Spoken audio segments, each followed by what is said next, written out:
Bonjour à tous, bienvenue sur ce 9e épisode de mon journal créatif. Moi c'est Alice et aujourd'hui nous allons parler tricot, couture et puis un petit peu de do it yourself pour décorer sa maison.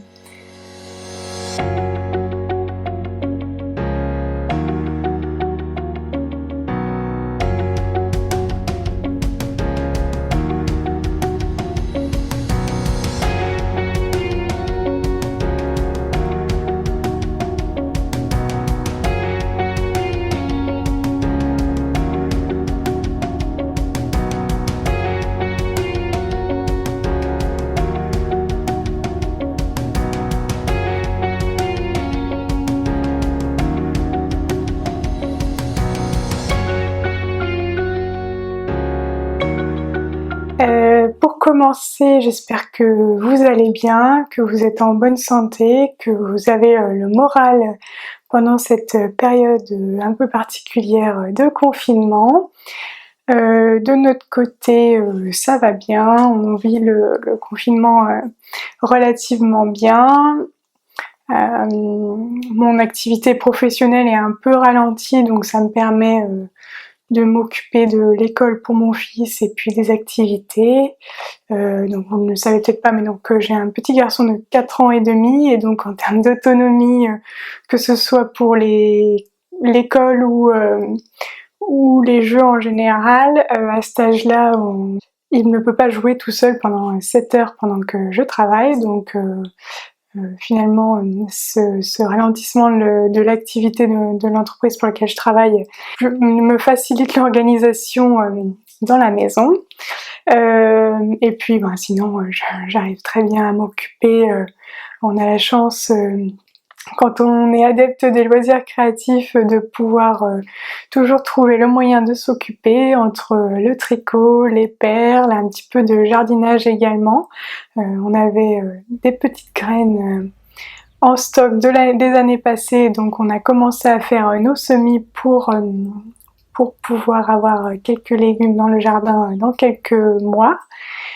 Donc voilà, pour les actualités à la maison, nous sommes en bonne santé, ce qui est le plus important pour le moment. Donc j'espère aussi que vous êtes en bonne santé, que vous avez le moral en cette période. On va maintenant parler de choses un petit peu plus peut-être futiles, mais importantes quand même au quotidien pour garder le moral. Et je vais vous parler donc de tricot, d'un projet couture que j'ai terminé, et puis de 2 projets do it yourself, donc 2 tentures murales qui vont décorer ma maison, et dont les tutos sont disponibles, donc vous pourrez les faire également si cela vous tente. Alors en tricot, j'ai 2 projets terminés à vous partager, et je vais vous parler de 2 de mes en cours. Mon premier projet terminé que je vais vous partager, c'est un tout petit projet, c'est un tawashi, donc une éponge écologique réalisée au tricot.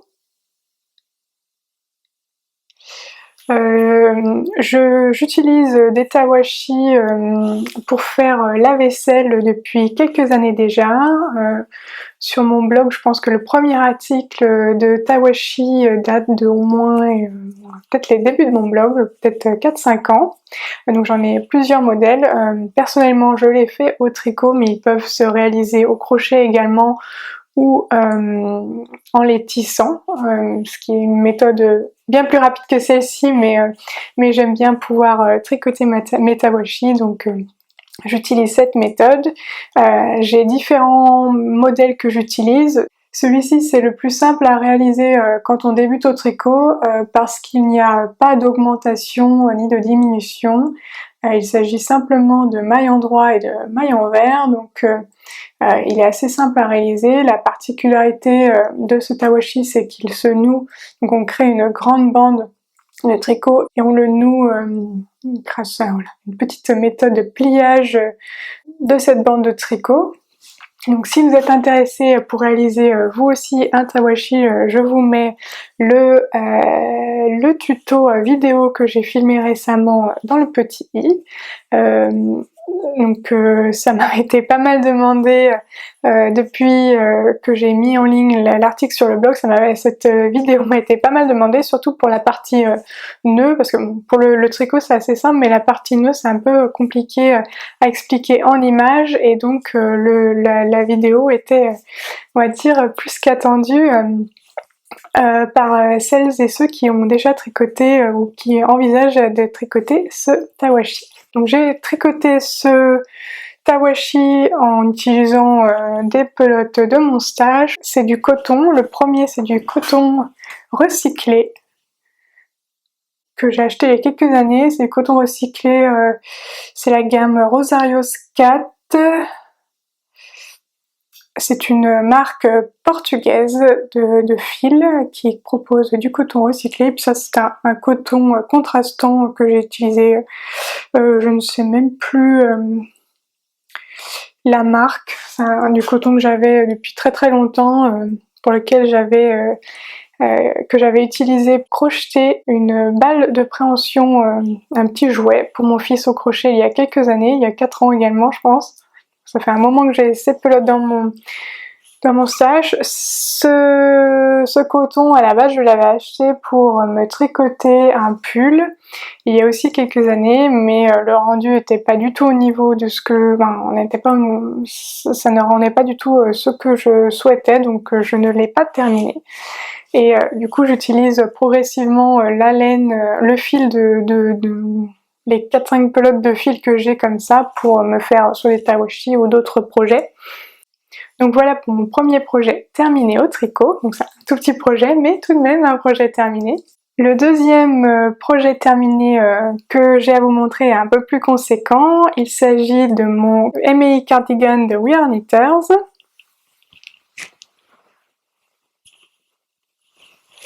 Alors je ne vais pas vous en parler en long, en large et en travers parce que j'ai prévu de vous faire une vidéo focus à ce sujet. Mais bon voilà, je l'ai terminé, je suis très contente du rendu. Je vais vous insérer quand même une vidéo du gilet porté, ce sera un peu plus parlant que de vous le montrer juste comme ça. Pour rappel, je l'ai tricoté dans la laine Petite Wool de We Are Knitters, dans le coloris bleu chiné. Ce magnifique bleu, et vous voyez il me reste une pelote, un peu plus d'une pelote et demie, ouais, une pelote 3/4 on va dire, donc ça c'est vrai que c'est un petit peu dommage parce que j'ai acheté le kit de MAI Cardigan et en fonction des tailles, en fait toutes les tailles ont les mêmes nombres de pelotes, et donc ou alors peut-être les grandes tailles doivent acheter une pelote supplémentaire, mais en tout cas pour les petites tailles on peut pas dire qu'on veut une pelote de moins, et à chaque fois c'est vrai qu'il y a pas mal de restes. Bon, c'est pas perdu non plus, ça servira, mais c'est vrai que c'est un petit peu dommage à ce niveau là.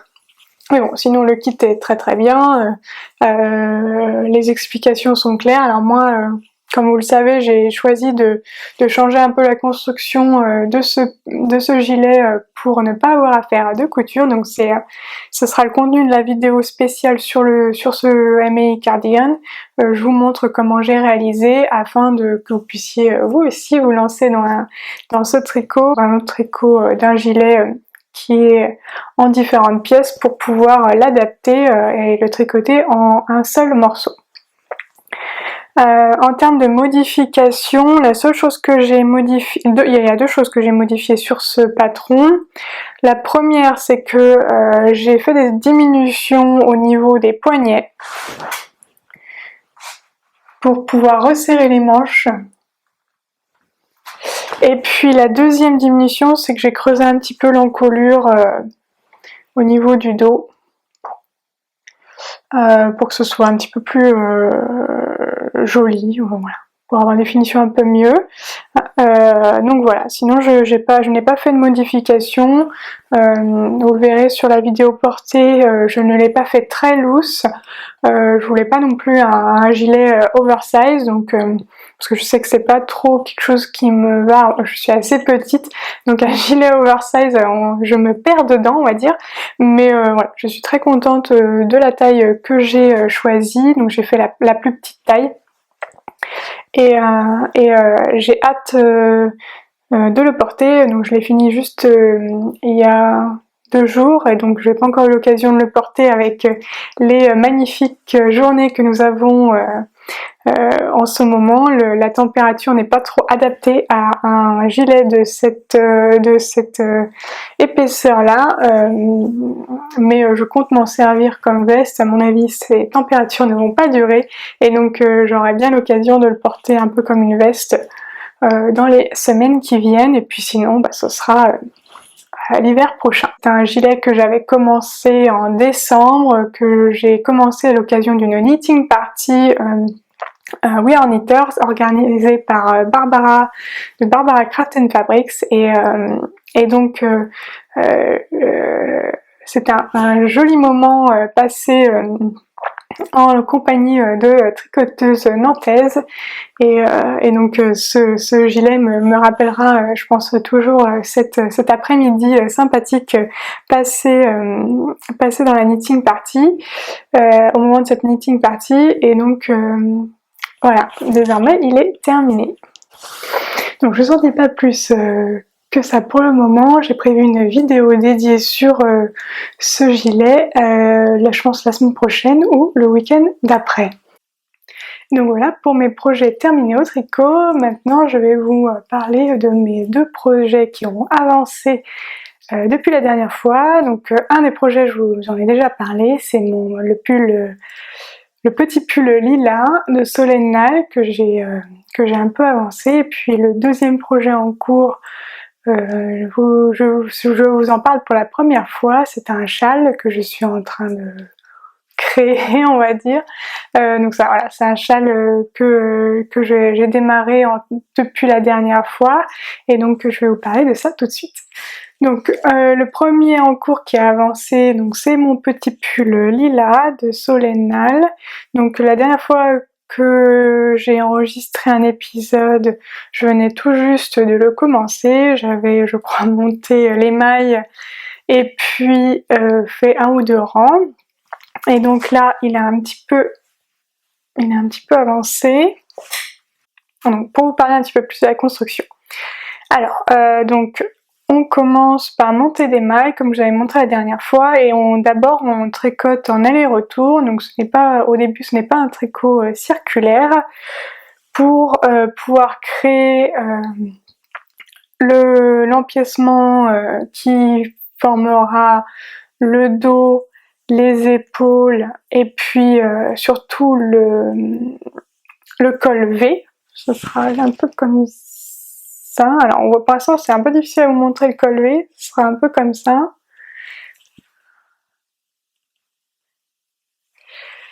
Et ensuite, donc là je suis en train de faire les augmentations du raglan, et puis à un moment donné, quand j'aurai terminé cela, je vais laisser les mailles des manches en attente, et puis tricoter le corps. Donc ce tricot se caractérise par une dentelle sur les épaules. Alors je me rends compte qu'avec une laine foncée, en fait on voit pas tant que ça la dentelle, mais bon, c'est pas grave, on va dire. Je vais continuer quand même. Donc une dentelle sur les épaules qui va se poursuivre sur les manches. Il y aura une dentelle aussi devant, mais pour l'instant j'ai à peine commencé, on voit pas du tout la dentelle au niveau du devant. Qu'est-ce que je peux vous dire de plus? Les laines que j'utilise, c'est d'un côté de l'alpaca 1 de Isager, et de l'autre côté le mohair aussi de Isager, dans le coloris 47. Donc, ce sont 2 bleus très très foncés qui donnent ça réuni, cette couleur là réunie. Donc le mohair qui est un peu plus foncé que l'alpaca fonce le tissu du tricot au final. Bon, je suis contente de la couleur. Qu'est-ce que je peux vous dire de plus? Alors pour l'instant, j'avoue que c'est pas le tricot détente, hein. Y a pas mal de choses à faire pour le moment. il faut être assez concentré. J'étais prévenue pourtant, j'étais prévenue que ça allait être assez ardu sur le début, mais je m'attendais pas à ce point-là, et surtout je m'attendais pas à me tromper. Donc en fait je me suis trompée à un moment donné et j'ai dû détricoter au moins plus de 10 rangs, et avec le mohair c'est comment dire, un petit peu la galère. Donc j'ai détricoté 10 rangs pour recommencer. Donc j'espère que là c'est bon. Mais c'est pas évident de faire les augmentations des raglans au bon endroit, et en fait ce sont des manches que je n'avais jamais fait auparavant. En fait le raglan n'est pas droit comme j'ai eu de l'habitude entre guillemets, hein. C'est pas comme si je suis une tricoteuse de vêtements de longue date, mais sur les premiers tricots que j'ai fait, le raglan était tout droit, et là je sais pas si vous voyez, mais le raglan est d'un côté comme ça, et ensuite il repart dans l'autre sens. Donc on fait les augmentations d'un côté du raglan au début, puis après de l'autre. Donc c'est ce petit changement à un moment donné que j'ai loupé au début, et donc je continue à faire les augmentations du mauvais côté en fait. Et donc j'ai tout défait. Et donc on a les augmentations du raglan, la dentelle de la manche, et maintenant la dentelle du devant. Donc ça fait beaucoup de choses, plus les augmentations au niveau du dos, ça fait beaucoup de choses à se remémorer, et ça se retrouve pas forcément sur les mêmes rangs, donc c'est un peu compliqué au début. Donc c'est clairement pas un modèle de débutant. Moi je pense que je suis même à la limite du truc. Je pense que je vais y arriver, hein, j'espère, mais c'est clairement difficile pour moi. Donc voilà, il a fallu que je note rang à rang ce que je vais faire. Donc j'ai une petite grille, je peux vous montrer. Si je m'étais noté rang 1, voilà, rang 19, rang 17 dentelle manche, rang 19 étape 2 augmentation, voilà. C'est parce qu'en fait il y a différentes étapes, différentes instructions d'augmentation en fonction des rangs, donc c'est séparé en différentes étapes, donc ça c'est assez clair. Le problème c'est qu'il faut jongler ça avec la dentelle, et il faut aussi jongler ça avec les étapes de construction qui sont par ailleurs sur une autre page. Donc en fait on a 3 pages d'instructions qu'on doit un peu mettre en parallèle. Moi j'avoue que j'étais un petit peu perdue. Donc voilà, je me suis fait mon petit tableau, à tel rang on fait ça, à tel rang on fait ça, à tel rang on fait ça. Sur la partie augmentation, j'ai entre guillemets pigé le truc, et donc maintenant ça va. Faut juste pas que j'oublie la dentelle au bon endroit, etc. Parce qu'on le fait pas à tous les rangs, donc ni tous les 2 rangs, donc voilà, il faut se rappeler de quand on fait quoi. Surtout sur les manches, et puis sur le devant, la dentelle, il faut suivre le motif, donc il faut regarder le diagramme, et c'est la première fois que je fais ça, donc ce n'est pas évident pour résumer. Donc il avance bien quand même, hein, mais maintenant je commence ça va mieux maintenant, je commence à mieux comprendre, à assimiler en fait les explications, et donc c'est plus simple, on va dire. Mais j'ai hâte de finir les augmentations pour pouvoir faire un petit peu de jersey tranquillement, sans devoir regarder dans tous les sens les 3 pages. Parce qu'au niveau, une fois que j'aurai fini les augmentations au niveau du haut du corps et que j'aurai séparé les manches, j'aurai du jersey plus uniquement la dentelle devant, ce qui sera beaucoup plus simple quand même à suivre. Donc voilà, le petit pull lilas qui a quand même bien avancé, hein, j'ai fait une dizaine de centimètres, un peu plus de 10 cm sur le dos. Et mon deuxième en cours au tricot qui a avancé depuis la dernière fois, et que j'ai même commencé depuis la dernière fois, c'est un châle que je suis en train d'inventer. Voilà, j'avais envie de m'amuser un petit peu, je suis un petit peu partie, je regardais des points dans un livre de tricot. D'ailleurs je peux peut-être vous le montrer, je sais pas si je l'ai là. Je compte vous montrer un peu aussi mon univers, donc mon petit coin créatif dans les... je ne sais pas trop quand, mais c'est prévu en tout cas que je vous montre un petit peu comment j'ai organisé mon coin créatif. Donc si ça vous intéresse, n'hésitez pas à me le dire en commentaire, comme ça j'essaierai de prévoir ça prochainement. Pour tout vous dire, j'attendais que la décoration du bureau, de la pièce dans laquelle je me trouve soit terminée. Alors c'est un petit peu mis en stand-by pour l'instant, étant donné qu'on ne peut pas trop aller dans un magasin de bricolage pour finir, pour récupérer ce dont on a besoin. Donc j'attendais voilà, de finir la décoration de cette pièce pour vous montrer toute la pièce. Mais bon, voilà, si vous êtes vraiment nombreux et nombreuses à me dire que vous souhaitez voir quand même mon atelier créatif, bien que la décoration ne soit pas terminée, ben je filmerai cela pour vous. Donc bref, pour en revenir au tricot, j'ai ce livre, 300 points de tricot, que j'ai reçu en cadeau, je ne sais plus quand, il y a peut-être pas l'année dernière, peut-être l'année dernière ou l'année d'avant, je sais plus, en cadeau de Noël. Et donc j'ai regardé quelques points qui m'intéressent, pour voir ce qui m'intéressait. Donc j'ai flashé sur celui-ci. Ah, donc ça fait une sorte de losange. Alors après je n'ai pas du tout fait, au final j'ai pas du tout fait comme indiqué sur les instructions sur ce point.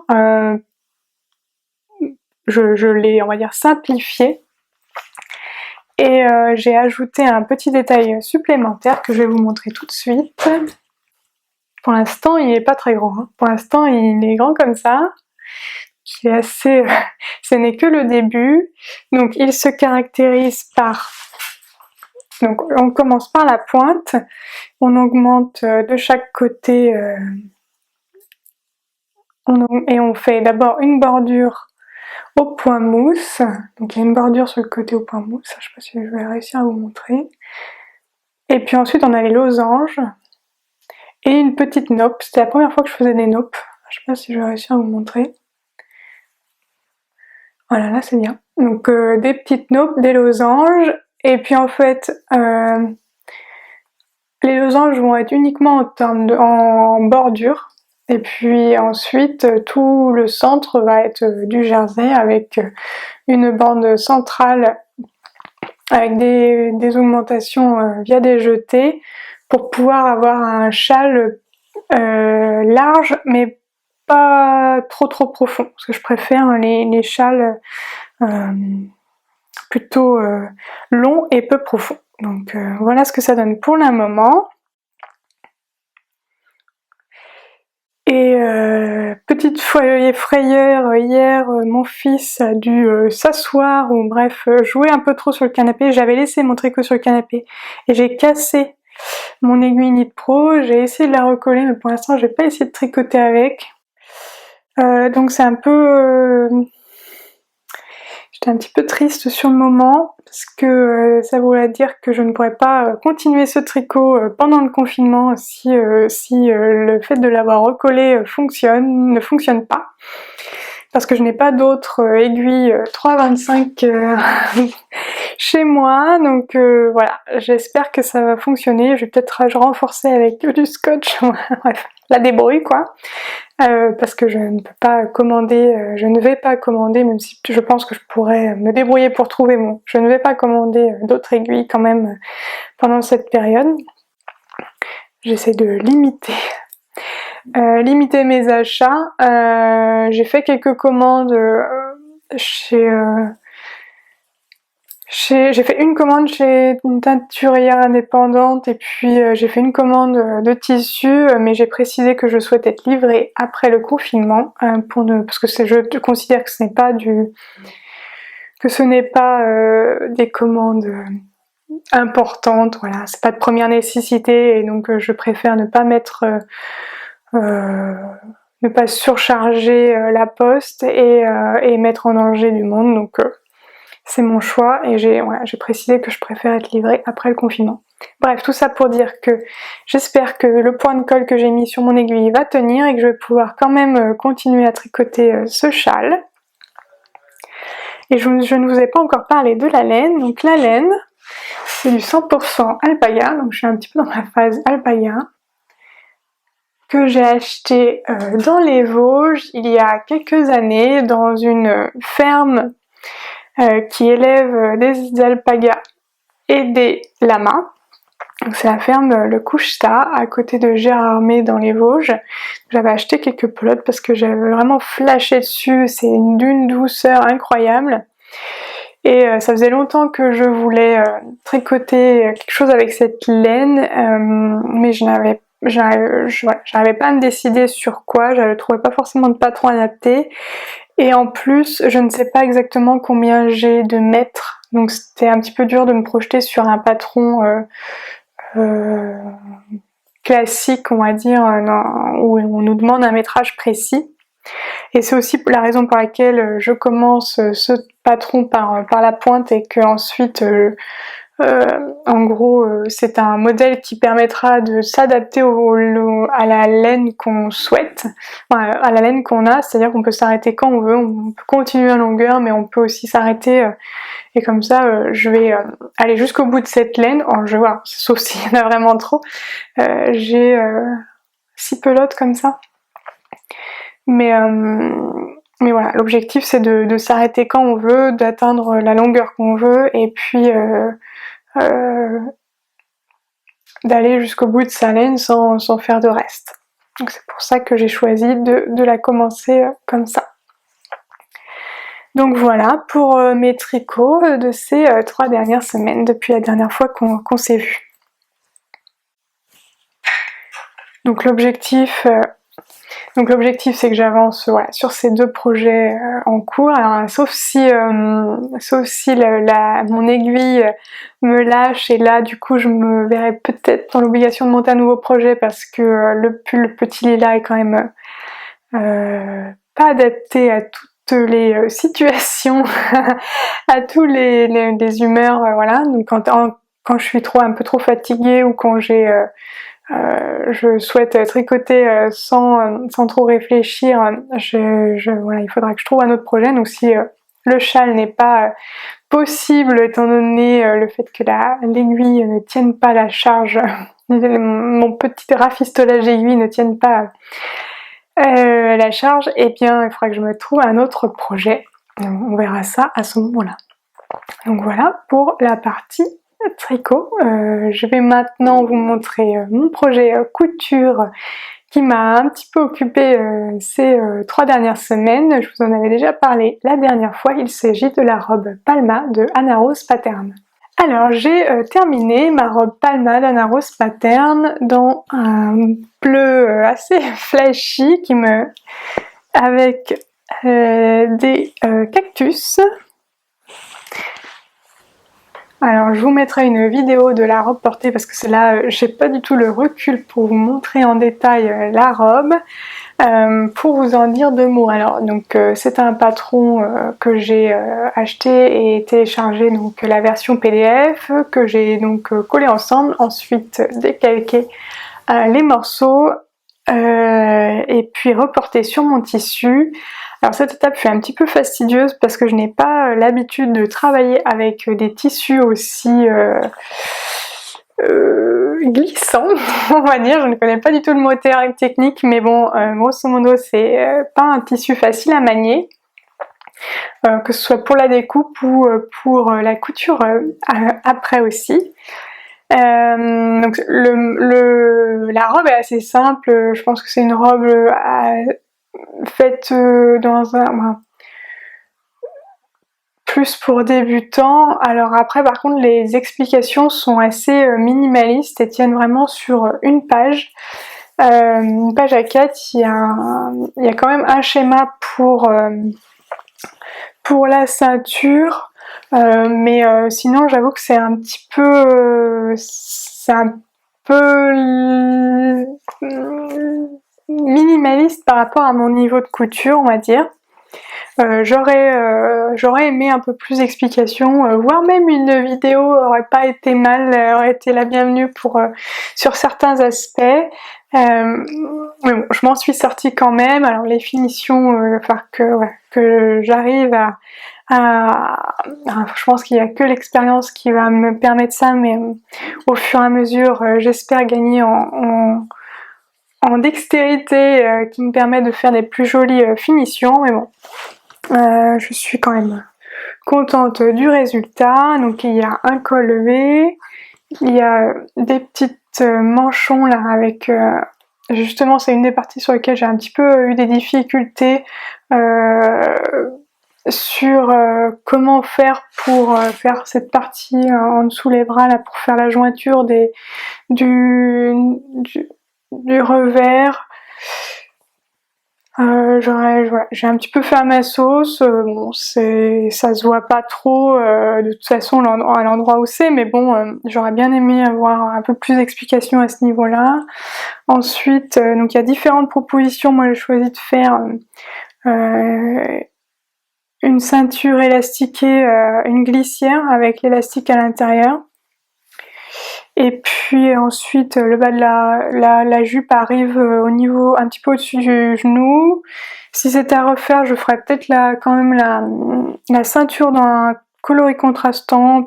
J'aurais peut-être dû faire avec du noir, mais bon. Désormais, c'est fait comme ça. On va pas la défaire pour changer la ceinture. Et cette robe, comme je vous le montre dans la vidéo, elle va très très bien avec mon Lady Agatha, donc ça c'est top, c'est une tenue toute faite main, donc je suis assez contente de moi là-dessus. Et le tissu, je l'ai acheté chez Couturette, donc c'est un site, comme j'en avais parlé la dernière fois, c'est un site qui fonctionne sous forme de vente flash, vente privée. Donc on s'inscrit, donc elle a fait une vente par mois et on peut acheter 3, 5 ou 10 coupons de 3 mètres, je crois que les coupons font 3 mètres, donc on a des assez grandes longueurs pour un prix très raisonnable qui nous revient à 10 € le coupon, si on en prend 3 je crois.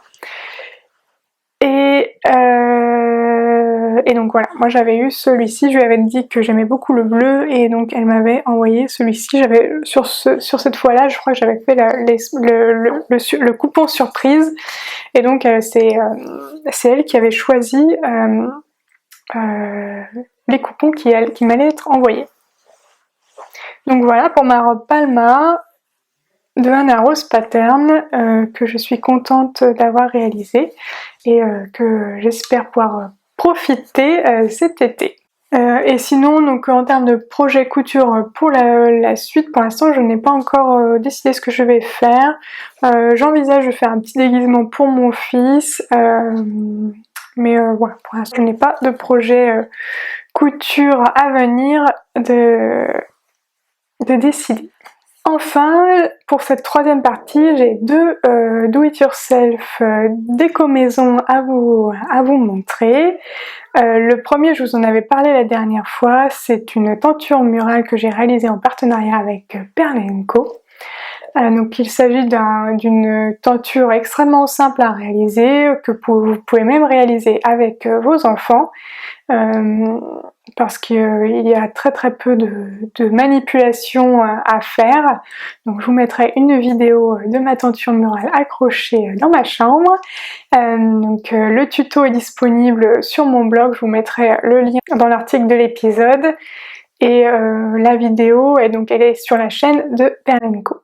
Donc en termes de laine, je l'ai réalisé avec ces deux laines, donc du bleu foncé et du beige. C'est du matériel que vous pouvez retrouver sur le site de Perle & Co. Je vous montre les étiquettes. Donc de la laine, c'est 70% laine et 30% acrylique. Si ça fait le focus. Voilà.